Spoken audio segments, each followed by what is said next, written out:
if the Greens go in, if they allow themselves to be used as a green mudguard for pre-existing neoliberal and austerity policies of Fianna Fáil and Fine Gael, it will represent a substantial setback for the environmental movement, not in any sense a step forward. It will not bring us any closer to the radical change that we need to achieve a just transition to a net zero carbon economy. In fact, it will bring us substantially further away. When people voted for change at the last general election, they were not voting to just take the neoliberal and austerity policies of Fianna Fáil and Fine Gael and place the word eco in front of it. Fianna Fáil and Fine Gael will be very happy to have your assistance as a green mudguard. They'll be very happy to place the blame on the Green Party for every austerity measure that they bring in, to say, oh, well, actually, it's about the environment. In doing so, they, and unfortunately you, will contribute to damaging the image of the environmental movement and the cause of the environmental movement in the eyes of substantial sections of working class people who will say, oh, this is a movement which equals austerity for me. But what Fianna Fáil and Fine Gael will not do, I think it's very clear, I think it'll be clear in the programme for government, we'll see in the coming days presumably, but they will not sign up for the change that we need. They won't sign up for the change that we actually need, which is a programme to get us to net zero by 2030, but it doesn't even look as if they'll sign up to something which is like a binding 7% year on year. Why? I mean, Enda Kenny gave the game away in Paris, 5 or 6 years ago, where he said it's not really a priority for us. In Paris, at the talks of all places.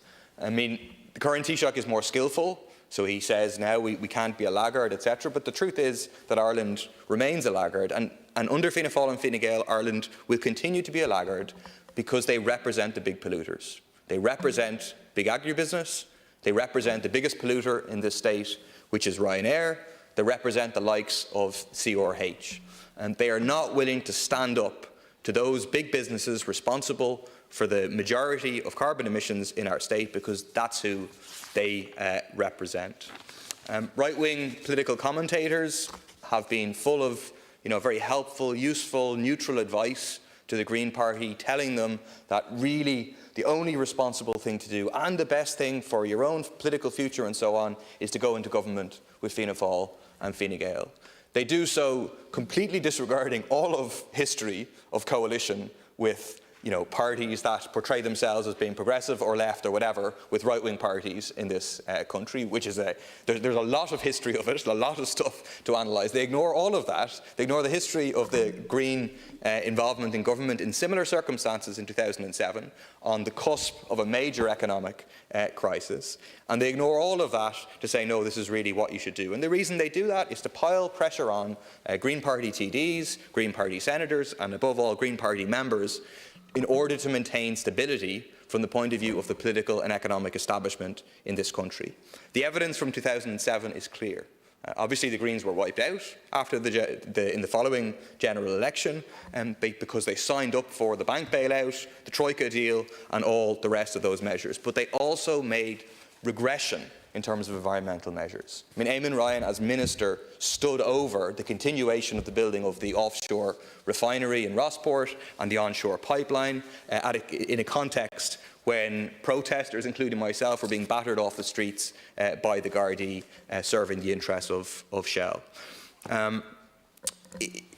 Instead, what I would say, I mean, they will say, well, you have to make change, it's urgent, etc. In reality, it will set back the prospect of winning change immediately. It will set back the prospect of building the kind of movement that we need. And there is an alternative. The alternative is to join with the eco-socialist left to build campaigns now which can win victories, which can fight for free, green and frequent public transport, which can fight for a 4-day week without loss of pay, which can fight for a programme of green jobs, which can fight for a sustainable model of agriculture, all as part of his Green New Deal with socialist policies. But also, it can mean that we can place on the agenda breaking fundamentally with the political establishment as opposed to shoring them up, placing on the agenda the need for a left government with socialist policies that can actually deliver the change that we need to save our environment. Thank you very much. Now